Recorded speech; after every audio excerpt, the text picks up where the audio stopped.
और चलिए अब खबरों की तरफ रुख कर लेते हैं। इसी बीच एक बड़ी जानकारी अब तक साझा करते हुए उत्तराखंड में भीषण गर्मी का कहर नजर आ रहा है। 48 घंटे का हीट वेव अलर्ट जारी किया गया है। तापमान 40 डिग्री सेल्सियस के पार जाने की आशंका है। मैदानी इलाकों में लू चलने की चेतावनी है। पहाड़ी क्षेत्रों में पारा 30 डिग्री सेल्सियस का अनुमान है। तो ये जानकारी अब तक साझा कर रहे बच्चों और बुजुर्गों को खासतौर पर अलर्ट और सतर्क रहने की सलाह दी जा रही है। लोगों से सावधानी बरतने की अपील की जा रही है मौसम विभाग की ओर से।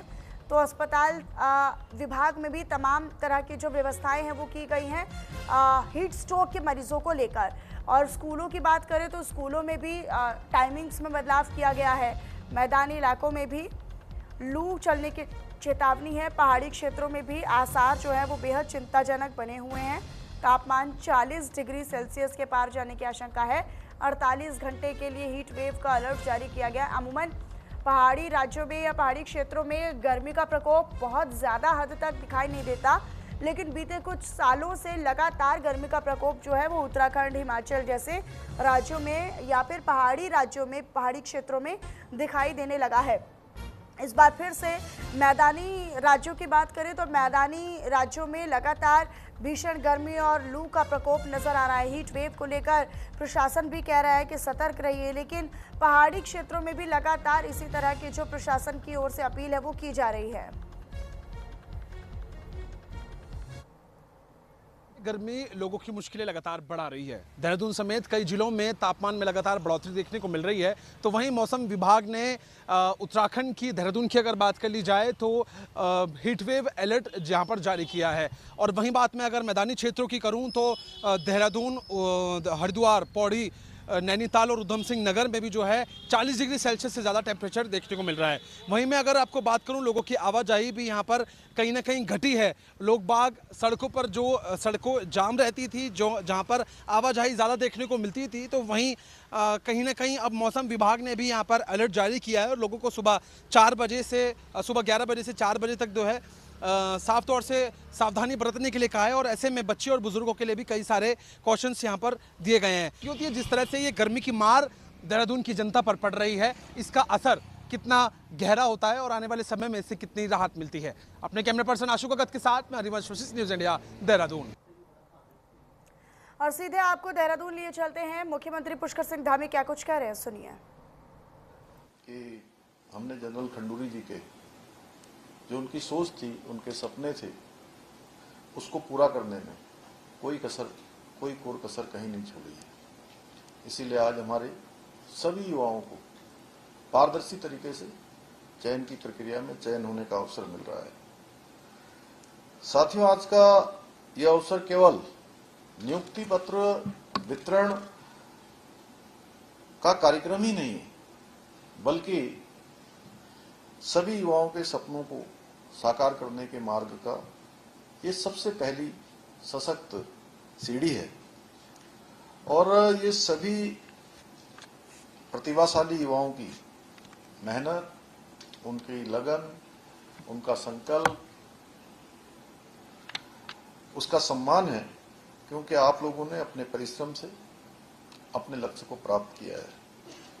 और मुझे पूरा विश्वास है, अब आने वाले समय में जो सेवा का कालखंड आप सबको मिलने वाला है, आप अपनी पूरी निष्ठा से, अपनी योग्यता से, क्षमता से, ईमानदारी से, सेवा भाव के साथ अपने कर्तव्यों का निर्वहन करते हुए राष्ट्र एवं राज्य के विकास में महत्वपूर्ण भूमिका निभाएंगे।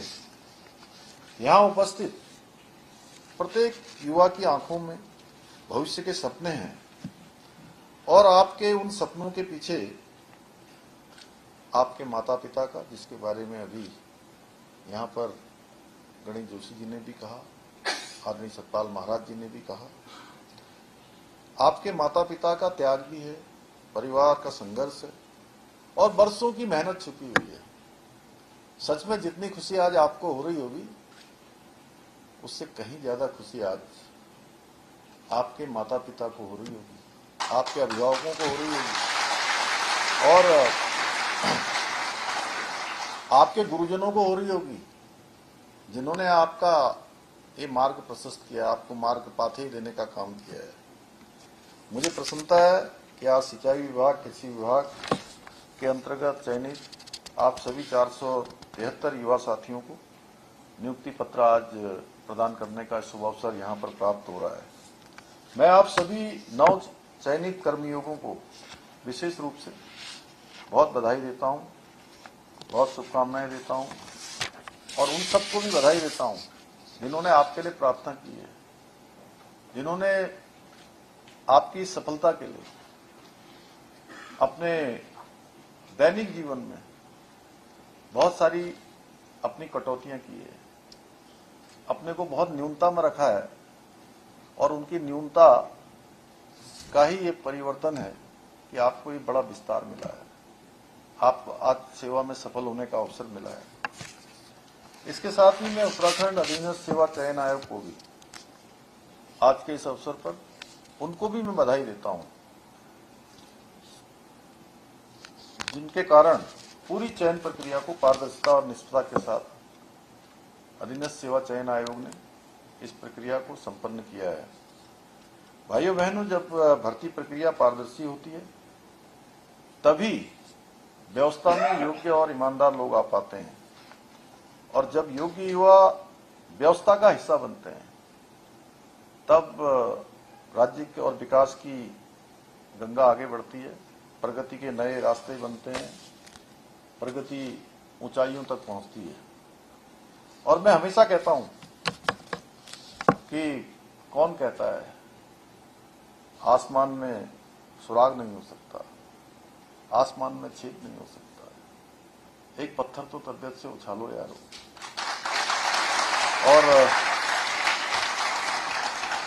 और आज इस सभागार में बैठे हुए आप सभी युवा उस विश्वास के जीवंत उदाहरण हैं। मेरे युवा साथी, आज से आपकी पहचान बदल रही है, आपकी जिम्मेदारी बदल रही है।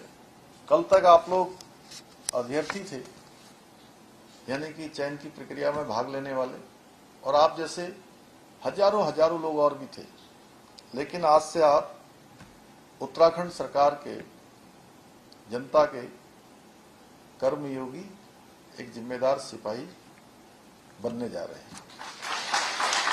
और बहुत सारे लोग आपके मन में ऐसा भी विचार आया होगा, यार बहुत मेहनत करी अभी तक हमने, बड़ा परिश्रम किया है।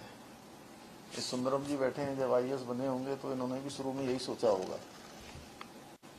कि अब आईएएस की नौकरी में चयन हो गया है, अब ये काम यहीं पर खत्म हो गया।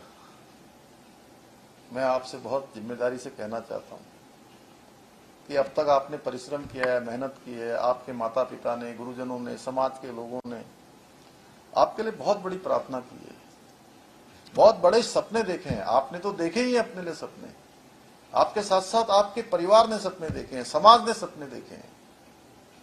तो इसलिए अब आपका काम यहां पर समाप्त नहीं होता है, एक अध्याय समाप्त होता है, लेकिन नए अध्याय के साथ आपका काम अब प्रारंभ होता है।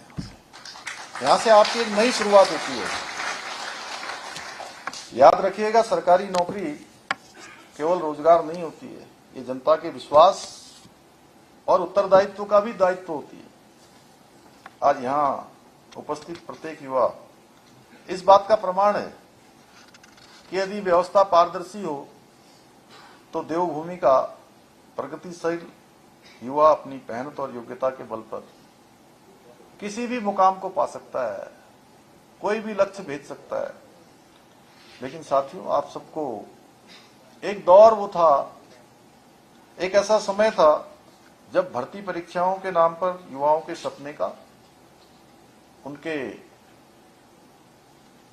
संकल्पों का खुलेआम सौदा हुआ करता था, भ्रष्टाचार हुआ करता था, पेपर लीक होना सामान्य बात बन चुकी थी, नकल माफिया सिस्टम पर हावी थे और प्रतिभाशाली युवा खुद को ठगा हुआ महसूस करते थे। उनका भी और उनके माता पिता का भी आत्मविश्वास लगातार कम होता जा रहा था। तब नौकरी के लिए मेहनत नहीं बल्कि मैनेजमेंट देखा जाता था, योग्यता नहीं बल्कि जुगाड़ चलता था। योग्यता, प्रतिभा, क्षमता की पहचान समाप्त होती जा रही थी। लेकिन हमने संकल्प लिया कि उत्तराखंड के युवाओं के भविष्य के साथ कोई खिलवाड़ हम नहीं होने देंगे। ये हमारा संकल्प है। भाइयों बहनों, मैं आपसे कहना चाहता हूं कि मैंने 4 जुलाई 2021 को इस जिम्मेदारी पर काम करना शुरू किया और उसी दिन पहला संकल्प था कि राज्य के अंदर जितने भी हमारे सरकारी विभागों में रिक्तियां हैं, जितने पद रिक्त हैं, उन सभी रिक्त पदों को हम भरने की प्रक्रिया प्रारंभ करेंगे और जब तक अनवरत रूप से सारे पद भर नहीं जाएंगे तब तक ये नियमित रूप से ये प्रक्रिया चलती रहेगी। और इसी सोच के साथ हमारी सरकार ने देश का सबसे सख्त नकल विरोधी कानून लागू किया। आज उसका परिणाम आप सबके सामने है। और चलिए, फिलहाल बुलेटिन में मेरे साथ बस इतना ही। आप बने रहिएगा हमारे साथ। नमस्कार।